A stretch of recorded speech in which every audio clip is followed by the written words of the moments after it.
সুধী দর্শক আসসালামু আলাইকুম। আশা করছি সবাই ভালো আছেন, সুস্থ আছেন এবং সুরক্ষিত আছেন। আপনাদের সবাইকে স্বাগত জানাচ্ছি আমাদের বাংলা ভিশনের স্বাস্থ্য বিষয়ক সাপ্তাহিক আয়োজন স্বাস্থ্য কথা অনুষ্ঠানে। পবিত্র মাহে রমজান মাস শুরু হয়েছে এবং রমজান মাসে আত্মিক পরিশুদ্ধির সাথে সাথে আমাদের মানসিক এবং শারীরিক স্বাস্থ্যের বিষয়টা কিন্তু খুবই গুরুত্বের সাথে আমরা বিবেচনা করি এবং সেটাকে ভালো রাখার জন্য এই রমজান মাস কিভাবে ভূমিকাটা পালন করে সেখানে আমাদের বিশেষজ্ঞ অতিথিরা কিছু পরামর্শ দিয়ে থাকেন। সেই বিষয়টা নিয়ে আজকে আমরা আলোচনা করব কিভাবে ভালোভাবে এবং সুস্থভাবে আমরা রমজানটা পালন করতে পারি।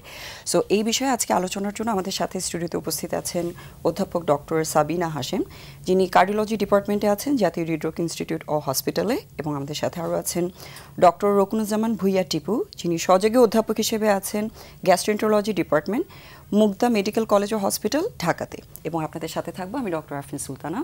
আপনাদের দুজনকে আমাদের অনুষ্ঠানে আজকে স্বাগত জানাচ্ছি। ধন্যবাদ আপনাকে। জি, আপনাকে ধন্যবাদ। অবশ্যই। এবং আমাদের যারা অতিথি আছেন তাদের পরিচয় আপনারা জেনেছেন। কোনো প্রশ্ন থাকলে বা জিজ্ঞাসা থাকলে সেটা আমাদের অবশ্যই জানাতে পারেন স্ক্রলে দেখানো নাম্বারে, এবং আমাদের সাথে যুক্ত থাকতে পারবেন ফেসবুক লাইভেও। ম্যাম, আপনার কাছে প্রথমে একটু আলোচনাটা শুরু করতে চাই, সেটা হচ্ছে রমজান মাসের বিষয়টা আমাদের সবার জন্যই খুবই গুরুত্বপূর্ণ।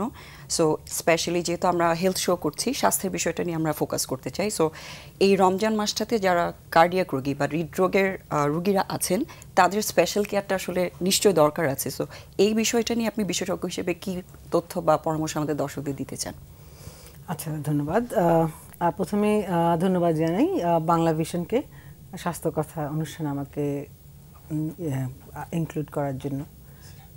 আর আপনার যে প্রশ্ন সেটা দিয়ে শুরু করি, যে হার্টের যে রোগীরা, হৃদরোগী যারা আছেন তারা কিন্তু রোজা রাখতে পারবেন না এরকম মনে করে সবাই, যে আমি অনেক অসুস্থ, আমি রোজা রাখতে পারবো না। এটা কিন্তু ঠিক না। হ্যাঁ, কারণ কি একটা, যেমন যদি খুব বেশি অসুস্থ না হয়, যেমন তার যদি ধরেন হার্ট অ্যাটাক না হয়, অ্যাকিউট হার্ট অ্যাটাক যেটা আমি বলি, যে সেটা যদি না হয়, আমরা আমাদের কথায় বলি অ্যাকিউট এমআই, তারপর তার সে যদি হাসপাতালে অ্যাডমিটেড না থাকে, সে যদি কোনো মানে অ্যাকিউট শ্বাসকষ্ট না থাকে তার, তাহলে যেগুলি স্টেবল পেশেন্ট যারা, যেমন একটা পেশেন্টের আমরা স্টেন্ট করি, রিং লাগাই যেটা বলি, পেশেন্টের রিং লাগানো হয়েছে, বা সাপোজ তার হার্ট ফেলিউরও আছে, এইসব পেশেন্ট যখন স্টেবল হবে তারা কিন্তু রোজা রাখতে পারবে। এখানে কোনো নিয়ম নাই যে আমি সে রোজা রাখতে পারবে না।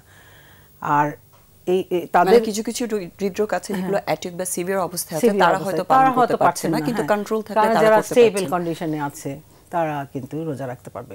এবং আমাদের কাছে এই রোজার আগে কিন্তু রোগীদের অনেক ভিড় হয়, যে সবাই আসে যে তার স্বাস্থ্যটা কেমন আছে ওটা জানার জন্য, এবং সে রোজা রাখতে পারবে কিনা। আর বিশেষত যে হৃদরোগে যে সমস্ত ওষুধ, ওগুলি তো একদম খুব নিয়ম করে খেতে হয়, ওগুলি না খেলে আসলে রোগী আরও হঠাৎ করে খারাপ হয়ে যেতে পারে।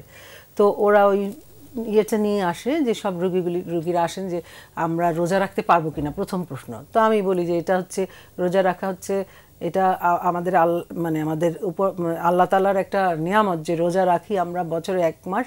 এটাতে আমাদের স্বাস্থ্যের যত আমরা এই যে সারা বছর যে খাই, এটা হচ্ছে আমাদের একটা পরিপাকতন্ত্রের রেস, সব কিছুর নিয়ম। এটা হচ্ছে এটার জন্য আমরা রুগীকে সবসময় বলি যে না, আপনি রোজা রাখতে পারবেন। এবং এখানে একটা ইম্পর্টেন্ট বিষয় হচ্ছে যে তার সে কিছু ওষুধ খায়, যেমন অ্যাসপিরিন জাতীয় ওষুধ খায়। ওই ওষুধটা আমরা সাধারণত দুপুরে দিই, ভরা পেটে খাই, কারণ আমাদের দেশে সাধারণত আমরা দুপুরেই ভরা পেটে খেয়ে থাকি। তো ওরা তখন বলে যে এটা কি কখন খাবো, এটা আমরা তখন বলি যে আপনি যখন ইফতার করবেন ইফতারের পর খাবেন। মানে মেডিসিনের বিষয়টা আসার আগে যেহেতু যে বিষয়টা আপনি বললেন যে আসলে আমাদের এই সিয়াম সাধনার বিষয়টা কিন্তু আমাদের রোগের নিয়ন্ত্রণটাকে, বডিটাকে ক্লেন্স করে বা ডিটক্স করে হেল্প করছে সেটাকে কন্ট্রোল করার জন্য। সো ডিসিপ্লিনটা আসলে আমাদেরকে অনেক বেশি হেল্প করে এই সময়টাতে যায়। এই জন্য আমরা রোগীদেরকে এনকারেজ করি যে রোজা রাখেন। আর সবচেয়ে সমস্যা হয় যারা ডায়াবেটিক পেশেন্ট, তাদের একটু সমস্যা থাকে, কারণ হৃদরোগীদের সাধারণত ডায়াবেটিস থাকে।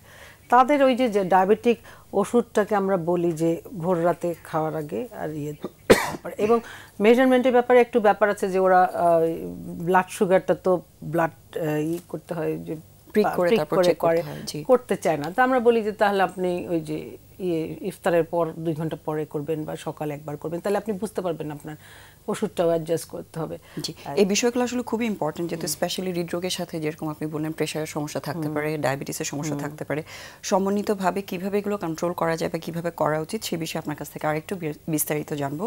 তার আগে ডক্টর রকুনুজ্জামান ভুইয়া টিপু, আপনার কাছে জানতে চাই যে বিষয়টা, সেটা হচ্ছে রমজান মাসের সাথে আসলে পরিপাকতন্ত্রের রোগের বা সমস্যাগুলোর প্রকোপ সবসময় আমরা দেখি যে বেড়ে যায়। সেটা আমাদের ফুড হ্যাবিট বলি বা রমজান একটা লম্বা সময় ফাস্টিং হচ্ছে, এগুলো নিশ্চয়ই শরীরে কিছু প্রভাব আছে।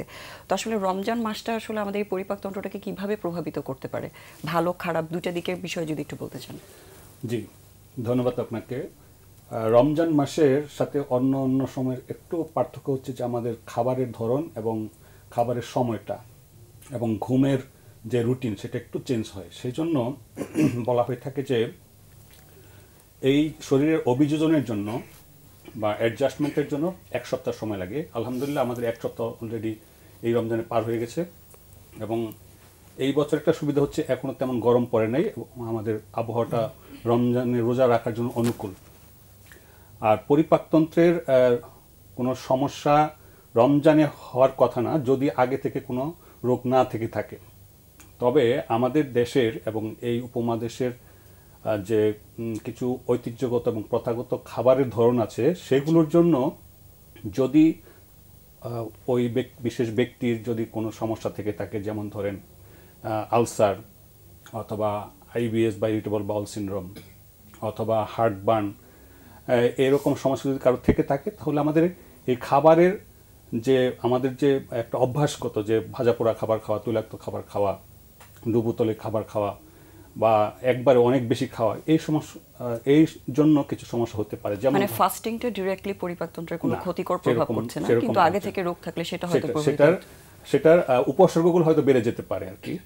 যেমন ধরেন যে হার্টবার্ন বা বুক জ্বালা পোড়া, আসলে জিনিসটা হচ্ছে রমজানে কিন্তু বুক জ্বালা পোড়া কম হওয়ার কথা, কারণ হচ্ছে আমরা অনেকক্ষণ না খেয়ে থাকি এবং কম খেলে আমাদের হার্টবার্ন হবে না, বুক জ্বালা পোড়া হবে না, কারণ স্টোমাকের যে খাবার এবং স্টোমাকের যে রস সেটা উপরে আসলেই হার্টবার্ন হয়। আমরা যখন কম খাবো বা সংযত থাকবো তখন কিন্তু এই সিমটমগুলো থাকার কথা না, বরং আমাদের যেটা উল্টা যেটা হয় যে ইফতারের সময় অথবা ইফতারের পরে আমরা বেশি পরিমাণে বাজারজাত জিনিস খাই, তারপর আপনার বোতলজাত পানীয় খাই অথবা হালিম, তেহারি, বিরিয়ানি এই খাবারগুলো আমরা খেয়ে থাকি।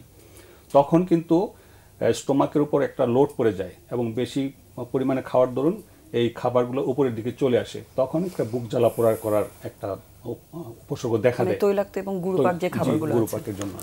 আরেকটা হচ্ছে যে যাদের ইরিটেবল বাউল সিনড্রোম আছে, যে হজমের সমস্যা, তারা রমজান মাসে এই মানে ধরেন একটু অস্বাভাবিক খাবার খাওয়ার দরুন তাদের হয়তো বেশি কোষ্ঠকাঠিন্য হতে পারে অথবা ডায়রিয়া হতে পারে অথবা পেটের মধ্যে একটু ব্যথা ব্যথা অনুভব হতে পারে অথবা পেটের মধ্যে একটু ডাকাডাকি করতে ফুটফুট বুটবুট শব্দ হতে পারে।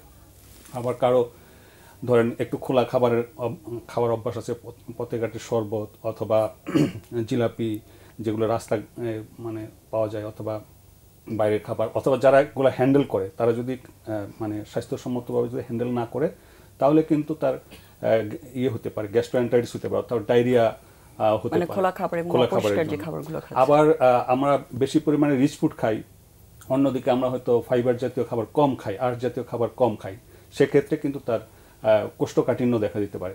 সুতরাং রমজান উপলক্ষে এই কয়টা জিনিস মানে উপসর্গ বেশি হতে পারে যদি কারো প্রি এক্সিস্টিং ডিজিজ থাকে। অন দ্য আদার হ্যান্ড যদি রমজানের আমরা সংযত থাকি, আপনি যেটা বলছেন আত্মশুদ্ধি বা মানে আমাদের যে স্পিরিচুয়াল যে ব্যাপারটা, তার সাথে যদি আমরা এই ব্যাপারে খাবার দাবারের ব্যাপারে আমরা সংযত থাকতে পারতাম বা পারি, তাহলে কিন্তু রোজা আমাদের জন্য বেনিফিশিয়াল হবে এবং সেটাই কিন্তু এই মাসের মাহাত্ম্যটা। আর যেহেতু হার্টবার্নের কথা বলছেন, এটা খুবই কমন একটা প্রবলেম, সবাই এটাতে সাফার করে থাকেন। আপনি কারণটাতে বললেন কেন হচ্ছে, এটা থেকে আসলে প্রিভেনশনের জন্য বা ভালো থাকার জন্য কি করতে পারেন, যেহেতু সবাই মোটামুটি এটাতে কেউ না কেউ তো সমস্যাটা মানে ফেস করছেনই, তো তাদের জন্য আপনার পরামর্শটা কি, কিভাবে এটা প্রিভেন্ট করতে পারেন? যদি কারো হার্টবার্ন থাকে তাহলে এর পেছনের কারণ দেখতে হবে। একটা হচ্ছে যে লাইফস্টাইল বা জীবনযাত্রাটা কেমন অথবা খাবার দাবার ধরনটা কেমন, সেটা আমাদের একটু সার্চ করতে হবে। যদি এমন হয় যে উনি খুব স্পাইসি ফুড খান, অনেক বেশি ফাস্ট ফুড খান অথবা কোমল পানীয় খান বা চা কফি, কারো যদি একটু স্মোকিং করার অভ্যাস থাকে অথবা মদ্যপান করার অভ্যাস থাকে, তাহলে এগুলোকে মডিফাই করতে হবে, অর্থাৎ ধূমপান, মদ্যপান এগুলো বাদ দিতে হবে। বাইরে স্পাইসি এবং ফাস্টফুড এবং চর্বি জাতীয় খাবার কম খাবেন এবং খাবার একসাথে বেশি খাবেন না, উনি বিরতিতে খাবার খাবেন এবং পানি যেটা খাবার পরে যেটা সেটা অধিক পরিমাণে পান করবেন না, আধা গ্লাস পানি দিয়ে খাবার শেষ করবেন এবং 1-1.5 ঘন্টা পরে গিয়ে বাকি খাবার খাবেন। আর যদি কেউ স্থূল থাকেন অর্থাৎ বেশি ওজন অবেস, তাদের ক্ষেত্রে ওজন কমাতে হবে। কারো যদি ডায়াবেটিস থাকে অনিয়ন্ত্রিত, তাহলে ডায়াবেটিসটা নিয়ন্ত্রণ করতে হবে। কারো যদি ধরেন হরমোনের সমস্যা থাকে, যেমন ধরেন যে হাইপোথাইরয়েডিজম থাকে, তাহলে সেটা কারেকশন করতে হবে। আর যদি কারো এইরকম লাইফস্টাইল মডিফিকেশনের মাধ্যমে হচ্ছে না বা খাবার নিয়ন্ত্রণের মাধ্যমে হচ্ছে না, তাহলে তাকে যেটা করতে হবে, কিছু এম্পেরিক্যাল কিছু ওষুধ খেতে পারে, যেমন ধরেন অ্যান্টাসিড জাতীয় ওষুধ খাবেন অথবা এলজিনেট জাতীয় ওষুধ খাবেন। এবং রমজানে সুবিধা হচ্ছে যে এলজিনেট বা অ্যান্টাসিড জাতীয় ওষুধ ইফতারের পরপর খেলে তার তাড়াতাড়ি করে এটা কুইক রিলিফ সিমটম হবে। আর তাতেও যদি না হয় তাহলে ডমপেরিডন বা প্রোকাইনেটিক জাতীয় ওষুধ নিতে পারেন। এমনকি যদি ওমিপ্রাজল বা আইসোমিপ্রাজল এই জাতীয় পিপিআই জাতীয় ওষুধ খাওয়ার দরকার হয়, সেটাও খেতে পারেন। আর যদি তারপরেও যদি বারবার হতে থাকে, তাহলে ডাক্তারের পরামর্শ নেবেন। এবং একজন গ্যাস্ট্রোএন্টারোলজিস্ট যদি মনে করেন যে এন্ডোস্কোপি করবে, এন্ডোস্কোপি করে খাদ্যের শেষাংশে যদি কোনো রকম ক্ষত থাকে অথবা পাকস্থলীতে যদি কোনো অ্যাবনর্মালিটি থাকে, তাহলে সেটা রিপোর্ট করবেন। প্রয়োজন হলে বায়োপসিও করা লাগতে পারে। জি, এবং যে জিনিসগুলো আসলে আপনি নিষেধ করেছেন সবগুলোই আমরা এই রমজান মাসে বেশি করে থাকি। তৈলাক্ত খাবারগুলি বা এই যে তেলে ভাজা করা খাবারগুলো বেশি খাওয়া হচ্ছে, হঠাৎ করে অনেক বেশি খাওয়া হচ্ছে। খুব সিম্পল প্র্যাকটিসগুলো যদি আমরা মেনটেন করি, এই মেজর প্রবলেমগুলো কিন্তু আমরা সলভ করতে পারি, হয়তো ওষুধপত্র ছাড়াই। সো এই বিষয়গুলোতে একটু ফোকাস করাটা খুব ইম্পর্টেন্ট।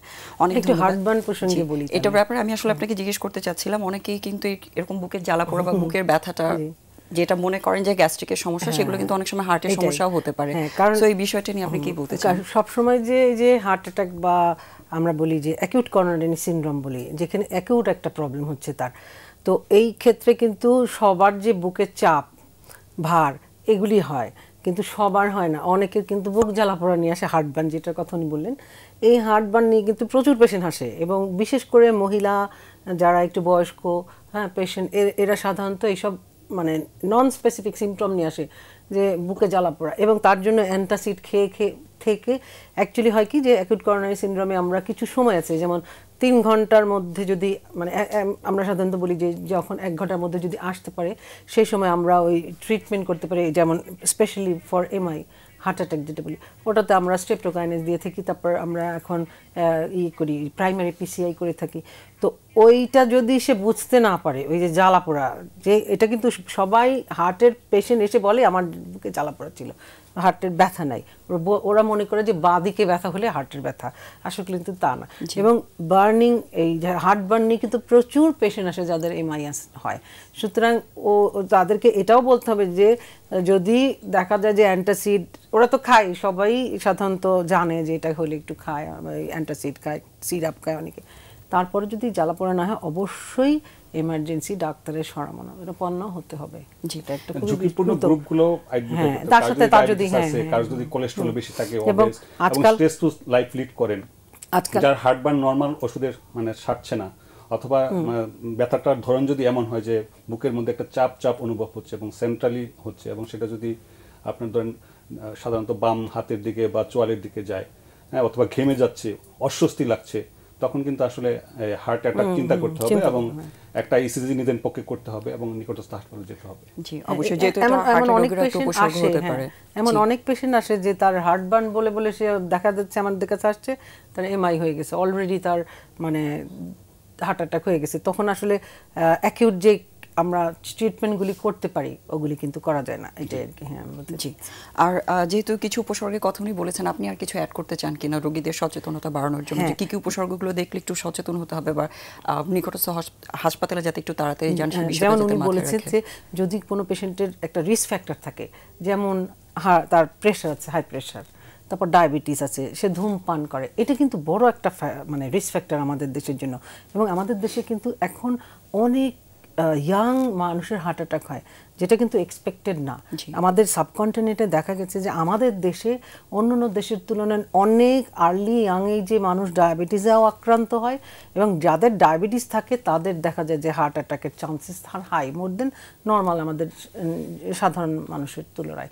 তো এই পেশেন্টগুলিকে কিন্তু, এবং ওরা কিন্তু ইয়াং, অনেক পেশেন্ট আমরা এমআই পাই, হার্ট অ্যাটাকের পাই, এবং যারা ধূমপান করে, আর কোনো রিস্ক ফ্যাক্টর নাই, শুধু ধূমপান করছে। এবং স্ট্রেস, এখন তো বলে আমাদের দেশের পলিউশন, এগুলিও হার্ট অ্যাটাকের জন্য অনেক অংশে দায়ী। তো এই পেশেন্টগুলিকে আসলে স্ক্রিন আউট করা এবং যাদের ফ্যামিলি হিস্ট্রি আছে, যেমন ধরেন বাবা আমার হার্টের সমস্যা আছে, ডায়াবেটিস আছে, তাদেরকে কিন্তু ভেরি আর্লি স্টেজে স্ক্রিন করা উচিত। 25, 26, 30, 32, 38 এরকম পেশেন্ট আমরা প্রচুর পাই। সেক্ষেত্রে স্ক্রিনিং এর ব্যাপারটা কিভাবে স্টার্ট করতে পারেন বা কিভাবে স্ক্রিনিং করতে এর পারেন? ব্যাপারটা বলি, যাদের ধরেন বাবা মার ডায়াবেটিস আছে তাদেরকে নিয়মিতভাবে ব্লাড সুগার চেক করতে হবে, তারপর ব্লাড প্রেশার মনিটর করতে হবে এবং তাদের কার্ডিয়াক স্ট্যাটাসও স্ক্রিন করতে হবে। সেটার জন্য আমরা যদি দেখা যায় তাদের কোনো সিমটম হচ্ছে, মানে অসুবিধা হচ্ছে যে কোনো, তখন আমরা তাকে বলি যে স্ক্রিন করা। সেটার মধ্যে একটা ইসিজি করা যেতে পারে, নন ইনভেসিভ টেস্ট হিসেবে একটা ইকো করতে পারে, এবং আমরা তারপর ওই যে ট্রেডমিল টেস্ট যেটা বলি, ট্রেডমিল টেস্টটাও করতে পারে। তাহলে এটা দিয়ে তার আগে থেকে সে স্ক্রিন করতে পারবে যে তার কোনো, এবং এমনও দেখা গেছে যে ফ্যামিলির বড় ভাইয়ের হার্ট অ্যাটাকে মারা গেছে, মেজো ভাই, সে ছোট ভাই, সবাই হৃদরোগে আক্রান্ত। এবং তারা যদি আগে স্ক্রিন করে, তারা যদি সেটা ট্রিটমেন্ট করে, তারপর যদি তার অ্যানজিওগ্রাম করে বা ওষুধপত্র খাওয়া, তারপর তার রিং যদি সে আগে থেকে মানে প্রি হার্ট অ্যাটাক সে যদি চিকিৎসা তার নিতে পারে, তাহলে কিন্তু তার লংজিভিটি বেড়ে যায়। কারণ একটা পেশেন্টের হার্ট অ্যাটাক হয়ে যাওয়ার পরে যে চিকিৎসা, সেটা কিন্তু হার্ট অ্যাটাকের আগে হওয়ার মতো না। কারণ হার্ট অ্যাটাক হওয়া মানে তার মাসেল ড্যামেজ হয়ে যাওয়া। তো একটা জায়গায় মাসেল ড্যামেজ হলে তার আমরা যা চিকিৎসাই দেই সেটা হচ্ছে prevention of next heart disease. But যেটা ড্যামেজ হয়েছে ওটা আসলে তো অত ইমপ্রুভ করে না। জি, সেই জন্যই আমরা মানে আউটকামটা ডিপেন্ড করছে আসলে কত আর্লি আমরা এটাকে প্রিভেনশন করতে পারছি বা ট্রিটমেন্ট দিতে আমাদের পারছি। দেশে, হ্যাঁ, এখন আমাদের দেশে কিন্তু ভেরি আর্লি স্টেজে হার্ট অ্যাটাক হচ্ছে। এটা আসলে কোথাও, বিশ্বের কোথাও এত হয় না। সাউথ ইস্ট এশিয়ার মধ্যে আমাদের দেশে এখন highest young age heart attack নিয়ে আসছে। যেহেতু এটা খুবই অ্যালার্মিং একটা সিচুয়েশন হচ্ছে, সো ইয়াং এজে যারা রিস্কের মধ্যে আছেন, কিছু কিছু রিস্ক ফ্যাক্টর আপনি অলরেডি মেনশন করেছেন, কিভাবে আসলে এগুলোকে প্রিভেন্ট করে ভালো থাকতে পারেন ইয়াং জেনারেশন যারা আছে স্পেশালি, তাদের জন্য আপনি কিছু অ্যাডভাইস দিতে চান কিনা? আরেকটা জিনিস যেটা আমি বলিনি সেটা হচ্ছে যে ড্রাগ অ্যাডিকশন, এটা কিন্তু ইয়াং জেনারেশন অনেক বেশি, এবং আর্লি এজে যারা 20-25 বছরে হার্ট অ্যাটাক হয় তাদের কিন্তু আমরা হিস্ট্রি নিয়ে মোস্টলি দেখা যায়, হয় তারা ডায়াবেটিক, না হয় হচ্ছে তাদের এই ড্রাগ মানে অ্যাডিকশনের হিস্ট্রি আছে। বিশেষ করে ওই যে মদ্যপান তো আছে, তার সাথে হলো গাঁজা খেয়ে থাকে অনেকে, তারপরে ইয়াবা, এগুলি আসক্ত। ইয়াবা কিন্তু খুবই ডেঞ্জারাস, কারণ এটাতে হার্ট অ্যাটাক অনেক বেশি, ঝুঁকি অনেক বেশি। তো আমাদের এটা হচ্ছে সুস্থ থাকার বড় কথা।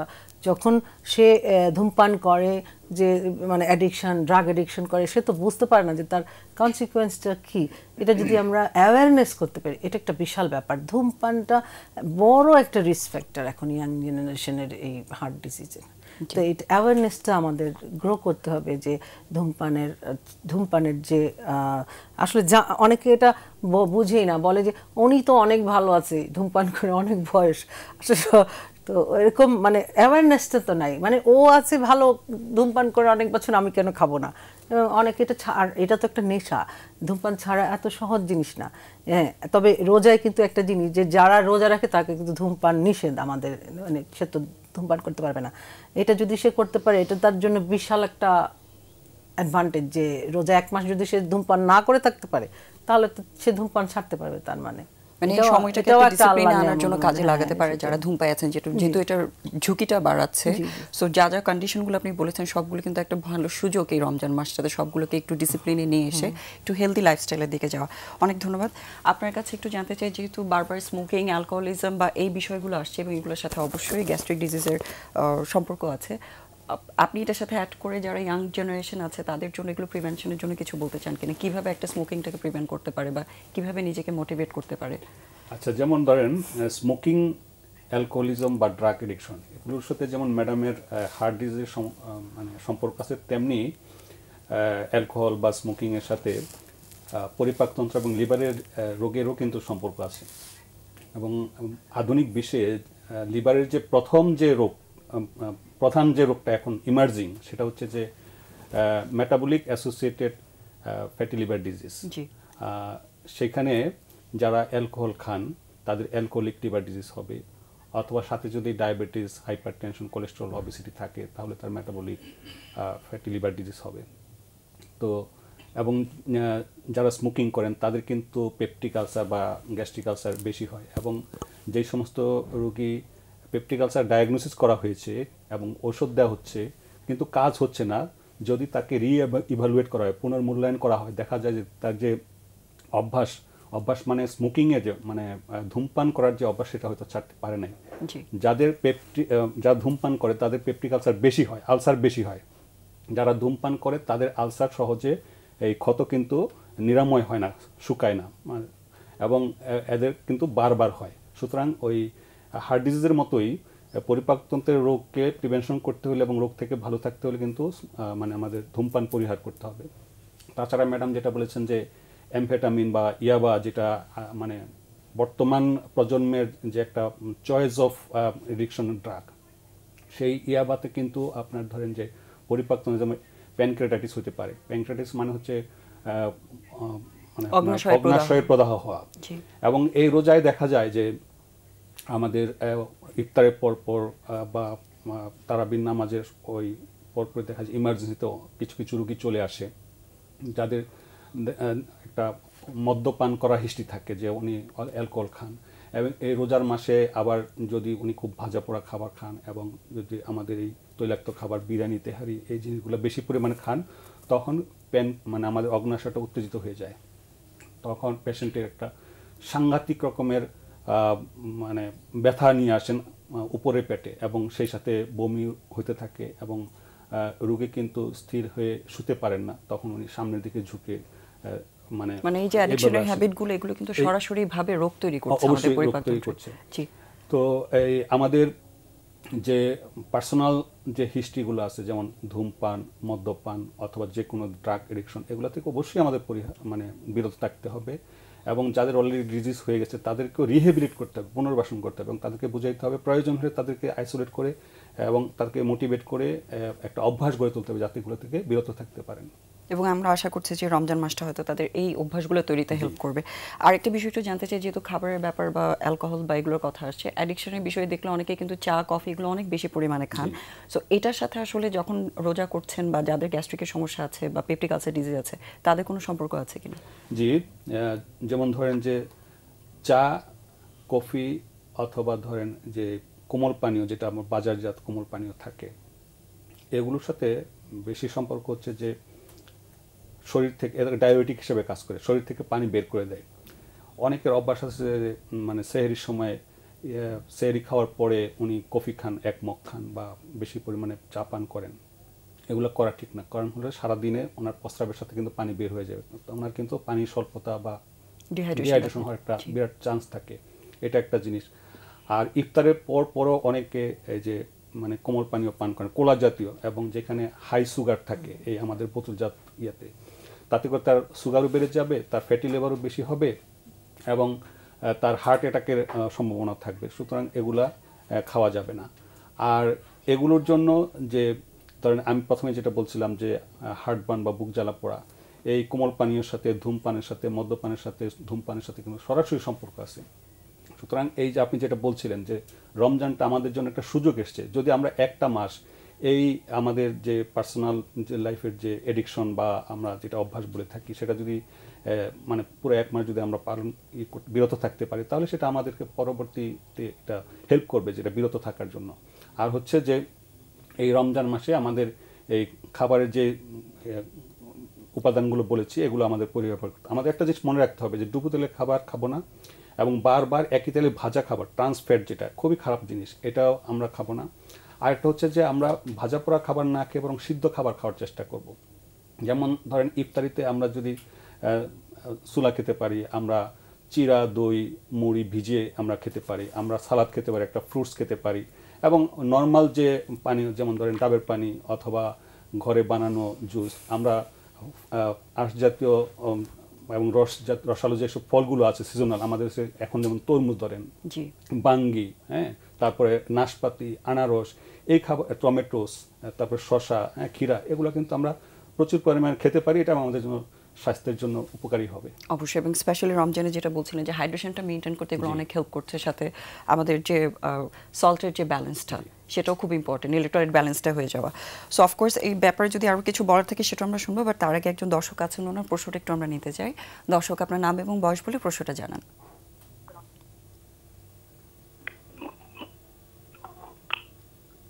দর্শক, আপনি কি শুনতে পাচ্ছেন? হ্যালো, জি, আপনার নাম এবং বয়স বলে প্রশ্নটা জানান। আমার নাম রাজা, আমি তেজগাঁও থেকে বলছিলাম। জি, আপনার প্রশ্নটা বলুন, এবং টিভির ভলিউমটা একটু কমিয়ে নিতে হবে। আমার বয়স 60 বছর, আমি ডায়াবেটিসের পেশেন্ট এবং হাড়ে, তারপরে উচ্চ রক্তচাপ, শ্বাসকষ্ট। আমার বাম হাতটা খুব ঝিনঝিন করে এবং অবশ্যই আসে, রগে টান লাগে এরকম মনে হয়। জি, আপনাকে ডক্টর শুনতে পেয়েছেন। আপনার কোনো প্রশ্ন আছে কিনা আমাদের দর্শকের কাছে? আচ্ছা, আপনার যেহেতু আপনার কি হার্ট ডিজিজ আছে আগে থেকে? দর্শক, আপনার মানে টিভির ভলিউমটা একটু কমিয়ে নিতে হবে।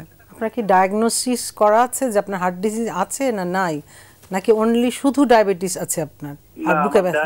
ডায়াবেটিস এবং প্রেসার, শ্বাসকষ্ট। তার জন্য কি আপনি কোনো ডাক্তারের শরণাপন্ন হয়েছেন? হ্যাঁ, শরণাপন্ন হয়েছি, ওই হৃদরোগ হাসপাতালে গেছি, আচ্ছা, বার্ডেমে গেছি, ডাক্তারের নিয়েছি। হাড়ের জন্য প্রোপেট এসে এই ট্যাবলেটটা দিছে, প্রেসারের জন্য খাই প্রেসারের ট্যাবলেট সকালে এবং রাতে, ডায়াবেটিসের জন্য ইনসুলিন নেই। আচ্ছা, আপনার হার্টের যদি সমস্যা থাকে এবং আপনার যদি এখন এরকম হাতে বুকে ব্যথা হচ্ছে, হাতে ছড়িয়ে যাচ্ছে, এই ক্ষেত্রে আপনি আপাতত ডাক্তারের শরণাপন্ন হন। এবং আপনি রোজা কি রাখেন? রোজা রাখছেন? উনি আমাদের সাথে আর সংযুক্ত নেই। আচ্ছা, এইসব পেশেন্টের ক্ষেত্রে কিন্তু ওনাকে অবশ্যই মানে ইমিডিয়েট ডাক্তারের মানে কার্ডিওলজিস্ট শরণাপন্ন হতে হবে, কারণ ওনার যে ব্যথাটা হচ্ছে এটা অ্যাকিউট কোনো ক্রাইসিস হতে পারে। হ্যাঁ, যেহেতু ওনার ডায়াবেটিস, ওনার অনেক রিস্ক ফ্যাক্টর আছে, ডায়াবেটিস আছে, প্রেশার আছে, ওনার হার্ট ডিজিজ হওয়ার সম্ভাবনা খুব বেশি। এবং উনি বলছেন যে উনি খায়, আর শ্বাসকষ্টের ব্যাপারটা ওনার হার্ট ফেলিয়ার হতে পারে। এই জন্য ওনার আপাতত ইমিডিয়েটলি এমার্জেন্সি বা যে কোনো ডাক্তার, মানে একজন হৃদরোগের পরামর্শ নিয়ে তারপর সেই বিষয়ে চিকিৎসাটা নেওয়াটা।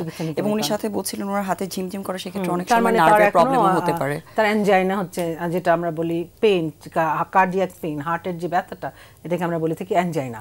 এটা সাধারণত বুকের মাঝখানে হয়, হাতে ছড়িয়ে যায়, গলায় যেতে পারে, চাপ লাগতে পারে, পিঠে যেতে পারে, বিভিন্ন দিকে যেতে পারে। এটা যখন হয় তখন আমরা মনে করি যে একটা লোক যদি বলে যে আমার বাঁ দিকে ব্যথা, বাঁ দিকের বুকে ব্যথা, তার থেকে যে মাঝখানে বলে যে মাঝখানে ব্যথা হচ্ছে, হাতে ছড়ায় যাচ্ছে, তার কিন্তু গুরুত্ব বেশি। সুতরাং আমরা ওই সিমটমটাকে বেশি গুরুত্ব দিই, যেমন ওনার সিমটমটা, ওনার ইমিডিয়েটলি কার্ডিয়াক কনসালটেশন লাগবে। বয়স যেহেতু 60, হ্যাঁ, তাহলে ওনার এমনও হতে পারে যে হার্টের সমস্যার সাথে হয়তো স্পাইনের কোনো প্রবলেম থাকতে পারে। সেজন্য ডাক্তার দেখে যদি হার্টের উনি তো বলছেন যে উনি হয়তো মানে সার্ভাইকাল স্পাইনের যদি এক্সরে করা হয়, অনেক সময় দেখা যায় রেডিকুলোপ্যাথিও এরকম হতে পারে। সুতরাং ওনাকে অবশ্যই ডাক্তারের কাছে নিয়ে যেতে হবে। সেটা হচ্ছে, এবং তারপরে উনি বলেছেন বিশেষজ্ঞের কাছে গেলে উনি সেটাও দেখে দিতে পারবেন যে এটা নার্ভের কোনো সমস্যা আছে কিনা। জি, অনেক ধন্যবাদ দর্শক আপনার প্রশ্নের জন্য। আসলে আমরা যতটুকু শুনতে পাই উপসর্গ, সেটা দিয়ে তো পুরোপুরি বলা সম্ভব না কি করার প্রয়োজন। আপনার জন্য যেটা উপযুক্ত হবে, একজন হৃদরোগ বিশেষজ্ঞের সাথে দেখা করলে, সেটা যদি নার্ভ রিলেটেড কোনো প্রবলেম হয়ে থাকে সেই বিষয়ে উনি আপনাকে গাইড করতে পারবেন বা পরামর্শ দিতে পারবেন, এবং হার্টের রোগ হলে সেটার বিষয়ে আপনাকে চিকিৎসাও দিতে পারবেন। আমরা এখন একটা ছোট্ট বিরতিতে যাব, বিরতি থেকে আসার পর আমরা আবারও আলোচনায় থাকবো। ততক্ষণ পর্যন্ত আমাদের সাথেই থাকুন।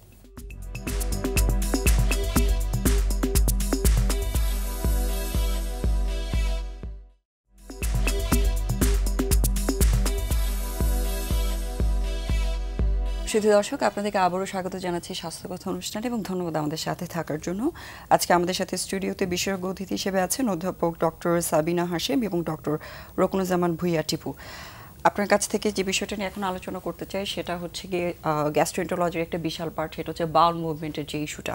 সো আমাদের দেশে খুব কমন একটা সমস্যা কনস্টিপেশন বা কোষ্ঠকাঠিন্য, এবং অবভিয়াসলি যখন রমজান আসছে আমাদের খাবারের হ্যাবিট চেঞ্জ হচ্ছে, হয়তো ঠিকমতো আমরা পানি খাচ্ছি না বা এই যে তৈলাক্ত খাবারগুলো বেশি খাচ্ছি, এটা আসলে কনস্টিপেশন বা কোষ্ঠকাঠিন্য সমস্যাটাকে কিভাবে ইম্প্যাক্ট করতে পারে এবং সেটা থেকে ভালো থাকার জন্য আসলে কি করা যেতে পারে?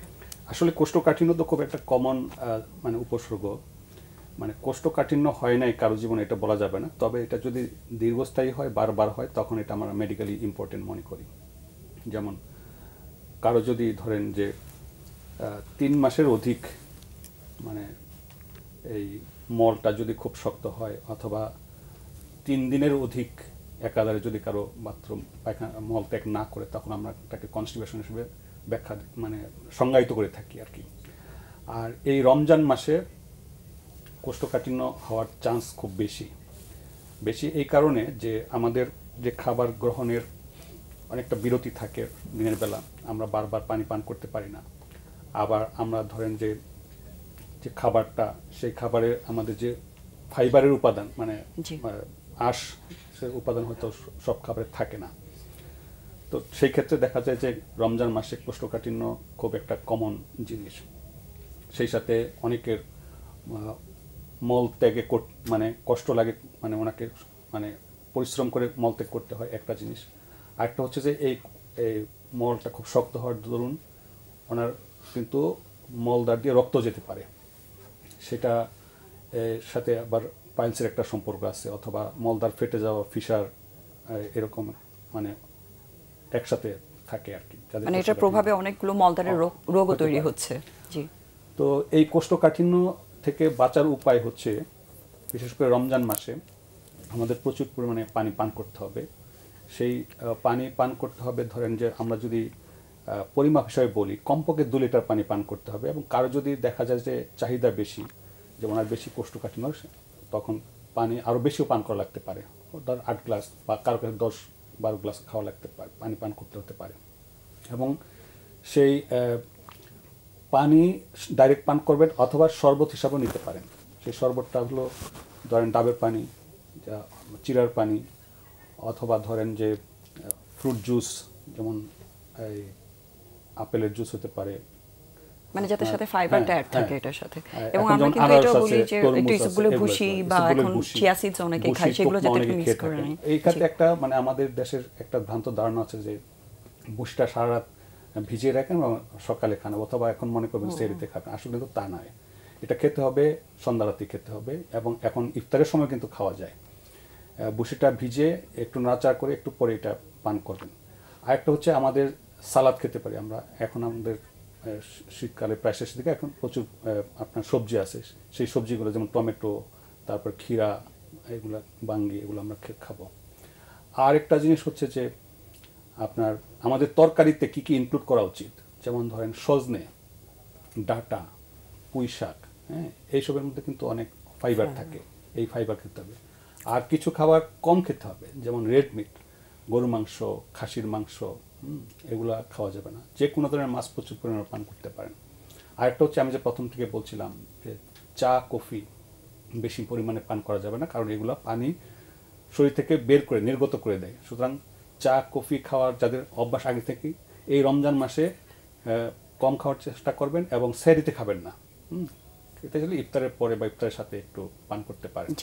আর যেহেতু কনস্টিপেশনের বিষয়টা, আর যদি কনস্টিপেশন যদি খুব বেশি ট্রাবলসাম হয়, যে ওনার মলদা দিয়ে রক্ত যাচ্ছে, অথবা অন্য কোনো মানে স্বাস্থ্য হানি করতেছে, অথবা ধরেন কনস্টিপেশন আছে, তার সাথে ওনার রক্ত স্বল্পতা দেখা গেছে, অথবা ওনার ওজন হ্রাস পাচ্ছে, অথবা খেতে পারছেন না, তখন অন্য কিছু চিন্তা করতে হতে পারে, যেমন ধর ম্যালিগন্যান্সি বা ক্যান্সারও হতে পারে, কোলনের ক্যান্সার বা রেকটামের ক্যান্সার হতে পারে। সুতরাং কনস্টিপেশনকে বা মানে আপনার কোষ্ঠকাঠিন্যকে খুব মামুলি হিসাবে দীর্ঘদিন রাখা যাবে না। জি, এই বিষয়ে আমি আসলে যেটা জানতে চাচ্ছিলাম, অনেকেরই একটা ধারণা আছে যে প্রতিদিন মলত্যাগ করাটাই স্বাভাবিক, যদি কারো এর চাইতে ব্যত্যয় হয় বা ডিফারেন্ট হয় তাহলে সেক্ষেত্রে এটা হয়তো কনস্টিপেশনই। সো এই জিনিসটাকে আসলে সাধারণ মানুষের বোঝার জন্য একটু যদি সহজ করে বলে দিতেন, কনস্টিপেশন জিনিসটাকে আমরা কখন বলছি এবং কী ধরনের কনস্টিপেশন থাকলে বা কতদিন ধরে থাকলে, আপনি যেরকম বললেন অনেক সিরিয়াস বা ক্যান্সার জাতীয় রোগের সাথে বা আইবিএসের সাথে এগুলো যেহেতু সম্পর্ক আছে, এটাকে একটা কতটুকু মনিটরিংয়ে রাখা উচিত বা কখন হলে ডাক্তারের কাছে, কতদিন পর্যন্ত দেখে ডাক্তারের কাছে যাওয়া উচিত? একটা লোক দিনে 3 বারও বাথরুম হতে পারে, মলত্যাগ করতে পারে, আবার কেউ 3 দিনও বাথরুম না করে থাকতে পারে। এটা কিন্তু নর্মাল রেঞ্জ, স্বাভাবিক প্রক্রিয়া।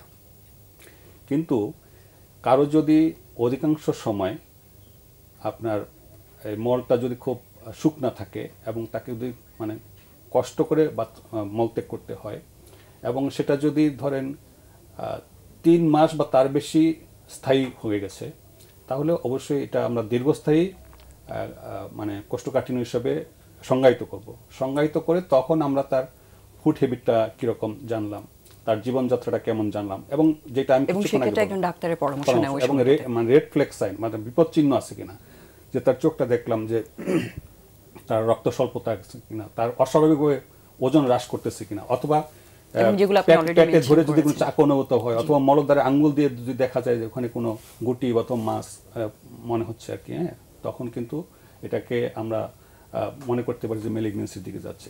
জি, ধন্যবাদ। আর আপনার কাছে যেটা একটু জানতে, ওই প্রসঙ্গে একটু আসি, যে খাবার দাবারের ব্যাপারটা যেমনি বললেন, আরেকটা জিনিস কিন্তু আমরা ইফতারে খুব করে, একটা তো ভাজা পোড়া খাই, দ্বিতীয় হচ্ছে খুব ওভার ইটিং করি। এটা কিন্তু সবার জন্যই খুব খারাপ। যেমন আর খাবার পরে অনেক পানি খাই, তার মানে হাঁসফাঁস অবস্থা। তাহলে এটা যে ওভার ইটিং, আমাদের এটা কিন্তু মাথায় রাখতে হবে যে অনেকক্ষণ না খেয়ে থাকি, তো এই জন্য মানে যা মনে চোখের সামনে পায় সবই খেয়ে ফেলতে ইচ্ছা করে। তাহলে এখন এই ওভার ইটিংটা কিন্তু সবার জন্যই খারাপ। যেমন এমনি যারা ওভার ইটিং করলে, যারা একটু স্থূল আছে তাদের ওই যে রিফ্লাক্স থাকে, মানে তাদের যে খাদ্যনালীর যে দরজা যেটা বলি আমরা ইসোফেজিয়াল যে স্ফিংটার, ওটা কিন্তু একটু উইক হয়ে যায় যারা একটু এমনি মোটা হয়, এবং তাদের কি হয়, ওই যে সমস্ত খাবার স্টোমাক থেকে অ্যাসিডিক খাবার সব উপরে উঠে আসে, ওই সময় যে হার্ট, ওখানে কিন্তু ওইটাও কিন্তু একটা কারণ হার্টবার্ন হয় আমাদের। আর হৃদরোগীদের জন্য যে আমরা বলে থাকি যে আপনি একটা পোর্শন মানে অল্প খাবেন, বারবার খাবেন, অল্প খাবেন, কারণ যদি সে ওভার ইটিং করে তাহলে কিন্তু তার এই যাদের হৃদরোগ আছে তাদের ব্যথা বেড়ে যাবে হঠাৎ করে, মানে তার কার্ডিয়াক প্রেশার পড়বে। এই জন্য ওভার ইটিংটা আমাদের মাথায় রাখতে হবে, পানিটা আমাদের হাইড্রেটেড রাখতে হবে, এবং কিন্তু সেটা খাবারের সাথে সাথে নয়, কিছুক্ষণ পরে, যেটা উনি বললেন। আর এই জিনিসটা আমাদের খুবই মানে, এবং এটা আমাদের আসলে মাথায় রাখা উচিত, আমাদের স্টমাকের একটা ক্যাপাসিটি আছে, আমরা যখন এতগুলো খাবার দিচ্ছি সেটা প্রত্যেকটা মানুষের একটা ক্যালোরি হিসাবে কিন্তু ডিমান্ড আছে। ধরেন যে একজন সুস্থ মহিলাদের জন্য 1500 কিলোক্যালোরি ধরেন আইডিয়াল, অথবা একজন সুস্থ পুরুষের জন্য 1800 বা তার চেয়ে বেশি। এটা একটু মানে ওটাকে ব্যালেন্স করে সেটা যাতে অল্প অল্প করে একটা গ্যাপ দিয়ে বলা হয়ে থাকে রমজান প্লেট মডেল আছে কিন্তু, হ্যাঁ, যে আমি কতটুকু কি খাবো, একটা প্লেটকে যদি আমরা ভাগ করি তাহলে ওই পোরশনটা যাতে মাথায় থাকে। জি, এক ভাগে ধরেন কার্বোহাইড্রেট ভাত বা রুটি থাকবে, এবং সেটা কিন্তু কমপ্লেক্স হওয়া ভালো। যেমন ধরেন লাল আটার রুটি অথবা লাল চালের ভাত যদি হয় তাহলে ভালো হয়। এক পোর্শনে থাকবে যেমন লিন মিট, অর্থাৎ চামড়া ছাড়া বা চর্বি ছাড়া মিট অথবা ফিশ থাকবে, আরেক ভাগে থাকবে আপনার এক বাটি সবজি থাকবে, আরেক ভাগে থাকবে মানে fresh fruits and vegetables. Balance meal আমরা যেটা বলি সেটা যাতে অবশ্যই থাকে, পানি নিতে হবে, এবং দই জাতীয় খাবার যদি খেতে পারে তাহলে এটা কিন্তু একটা আইডিয়াল রমজান প্লেট মডেল আর কি বলা হয়ে থাকে আর কি। জি, অবশ্যই।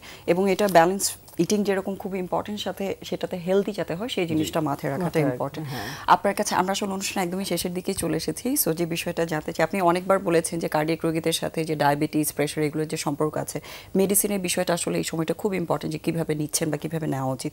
ডায়াবেটিস এবং প্রেশার রোগী এবং কার্ডিয়াক রোগীদের জন্য ছোট ছোট করে যদি একটু বলতেন কীভাবে মেডিসিনগুলোকে ব্যালেন্স করা উচিত এই টাইমটাতে। আসলে প্রেশারের যারা হাইপারটেনসিভ পেশেন্ট তাদের তো একটা ফিক্সড টাইমে, মানে যখনই ওই ওষুধটা খাচ্ছে সকালে কিংবা রাতে, তাকে কিন্তু সে সময় খেতে হয়, কারণ না হলে প্রেশার যে একটা সারাদিনের যে একটা রিদম ওটা নষ্ট হয়ে যায়। সুতরাং এই ক্ষেত্রে পেশেন্টরা যারা ধরেন সকালে খায় তারা তো খেতে পাচ্ছে না, তাদেরকে আমরা বলি ভোর রাতে খেতে। আর যেটা দুপুরে খাই ওটা আমরা রাতে ইয়ের পরে বলছি, এটা প্রেশার। আর ডায়াবেটিসের ব্যাপারটা খুবই একটা জরুরি বিষয়, কারণ একটা ডায়াবেটিক পেশেন্ট যদি না খেয়ে অনেকক্ষণ থাকে তার হাইপোগ্লাইসেমিয়া হতে পারে। এই ক্ষেত্রে তার ডায়াবেটিসটা মানে খুব মনিটরে রাখতে হবে, কন্ট্রোলে রাখতে হবে। ইনসুলিন যারা নেয় তাদেরকে একটু কমিয়ে নিতে বলা হয়, হ্যাঁ, যারা ওষুধ খায় ভোর রাতে খেলো। আর কি বলে খাবার দাবার ব্যাপারে খুবই আসলে সচেতন থাকতে হবে, এই ব্যাপারটা মাথায় রাখতে হবে। এটা গেল প্রেশার, ডায়াবেটিস। আর হৃদরোগীদের অনেক ওষুধ খেতে হয়, আর তাদের ওষুধগুলিও নিয়মিত খেতে হবে, ওটা তো বন্ধ করা যাবে না। আর ইম্পর্টেন্ট একটা জিনিস হচ্ছে যে আমরা তো ডিহাইড্রেটেড হয়ে যাই, এটা তো ঠিক। আর আমাদের দেশে গরম রোদের সময় অনেক পড়ে, তো যারা ডায়াবেটিক খায়, হার্ট ফেলিয়ার পেশেন্ট, তাদের ক্ষেত্রে কিন্তু এটা খুব দরকার যে তারা কিন্তু ডায়াবেটিক ওষুধ খায়, যে আমরা পানি বের করে দেওয়ার ওষুধটা দেই ওদেরকে, যাদের ওভার লোডেড থাকে, মানে তার ভলিউম ওভারলোড থাকে, হার্ট ফেলিয়ার পেশেন্ট। তখন তাদের ক্ষেত্রে তাদের অবশ্যই মানে পরামর্শ, ডাক্তারের পরামর্শ নিতে হবে রোজার আগে আগে, যে তার ভলিউম স্ট্যাটাসটা কেমন। তার যদি তার খুবই দরকার না হলে তাকে আমরা ডায়াবেটিকটা অ্যাভয়েড করতে বলি। আর যদি তার খুবই দরকার হয় তাহলে হয়তো সে সকালে কমাই দিই, ডোজ কমিয়ে দিই, আর ভোর রাতের দিকে যেটা খেতে বলি সকালের দিকে খেতে। কারণ ডায়াবেটিক যদি বিকালে সন্ধ্যার পর খায় তাহলে সারা রাত সে বাথরুম যাবে, তার একটু ডিসকমফর্ট হয়ে যাবে। এমনি রোজার সময় পানি খাওয়া হয়, মানুষ ঘন ঘন রাতে ঘুমায় না। সো যারা রোজা করছেন তাদের ক্ষেত্রে এই জিনিসটা একটু ব্যালেন্স করে নাও, ডাক্তারের সাথে কথা বলে। যে আমরা আপনাকে লাস্ট প্রশ্নটা একটু করতে চাই, সেটা হচ্ছে আজকে বিশ্ব নারী দিবস, আমরা এই বিষয়টা আলোচনা করার সুযোগই পাইনি। সো আপনার কাছে লাস্ট প্রশ্নটা করতে চাই, আমাদের দেশের নারীরা সবসময় স্বাস্থ্যগত দিক থেকে বলি খুবই অবহেলিত, বা যে কোনো ক্ষেত্রেই বলে থাকি। সো এই বিষয়টাকে ইমপ্রুভ করার জন্য বা মেয়েদেরকে এনকারেজ করার জন্য, ভালো থাকার জন্য আপনি কি পরামর্শ দিতে চান বা কি বলতে চান? হ্যাঁ, এটা কিন্তু আসলে আগে মেয়েদের যে হৃদরোগের ব্যাপারটা, এটা হচ্ছে আমরা কম পাই। কারণ বলে এটার একটা কারণ কিন্তু মহিলারা নিজেকে নেগলেক্ট করে, যা তারা কি করে যে তার মানে পরিবারের সবাই ভালো থাকুক, তার হাজবেন্ডের চিকিৎসা করাচ্ছে, বাচ্চার চিকিৎসা করছে, সে অনেক কিছু চেপে রাখে, বুকের ব্যথা চেপে রাখে, ডায়াবেটিস হচ্ছে ওটাও সে দেখে না, মানে নিজেকে নেগলেক্ট করে। এটা প্রথম কথা নিজেকে ভালোবাসতে হবে, এবং নিজের স্বাস্থ্য সবার আগে। সে যদি সুস্থ না থাকে তার পরিবার ভালো থাকবে না। তাহলে অ্যাওয়ারনেস দরকার হবে আমাদের। এটাই আমাদের নারী দিবসের যে নিজেকে ভালোবাসতে হবে এবং নিজের গুরুত্ব দিতে হবে, এবং তার নিজের চিকিৎসা ঠিক মতো করতে হবে। আচ্ছা, আর নেগলেক্ট করা যাবে না নিজেকে। আর আমাদের দেশে এই আর দ্বিতীয় কথা হচ্ছে ওই যে সিমটমগুলি চেপে রাখে দেখে তারা কিন্তু ঠিক সময়ে হার্টের চিকিৎসাটা পায় না। ওই যে আমি বলছি যে অ্যাকিউট করোনারি সিনড্রোমে যে আমরা প্রথম 1 ঘন্টা গোল্ডেন আওয়ারে যে আমরা 12 ঘন্টার মধ্যে আমরা আসলে প্রাইমারি পিসিআই এগুলি করতে পারে না, কারণ সে দেরি করে আসে, সে বলে না কাউকে। আর আরেকটা ইম্পর্টেন্ট ইস্যু হচ্ছে যে মহিলাদের যে সিমটম, এটা মানে টিপিক্যাল সিমটম না। ওই যে বুকে ব্যথাটা যে চেপে আসে, এটা মানে অনেক ব্যথা হয়, ওটা কিন্তু হয় না। মহিলাদের হবে হয়তো এই হার্টবার্ন, তারপর পেটে ব্যথা, তারপর মাথা ব্যথা, অনেকগুলোতে যাতে সিম্পল জিনিস মনে না করে চেপে যাতে না রাখেন। সিমটমটাও ডিফারেন্ট। এটা মানে অনেক সময় এটা বের করা লোকেট মানে এমন ভেগ সিমটম থাকে যে আসলে যে তার কার্ডিয়াক ডিজিজ এটা বের করা কঠিন হয়ে যায়। অনেক ধন্যবাদ। আসলে আমরা একদমই অনুষ্ঠানের শেষে, আমাদেরকে এখন শেষ করতেই হচ্ছে। আপনাদের দুজনকে ধন্যবাদ জানাচ্ছি আমাদের আজকে অনুষ্ঠানে থাকার জন্য, এবং দর্শক আপনাদেরকেও ধন্যবাদ জানাচ্ছি আমাদের সাথে থেকেছেন। এবং আমাদের বিশেষজ্ঞ অতিথির যে কথাগুলো সেগুলো হচ্ছে খুবই সিম্পল।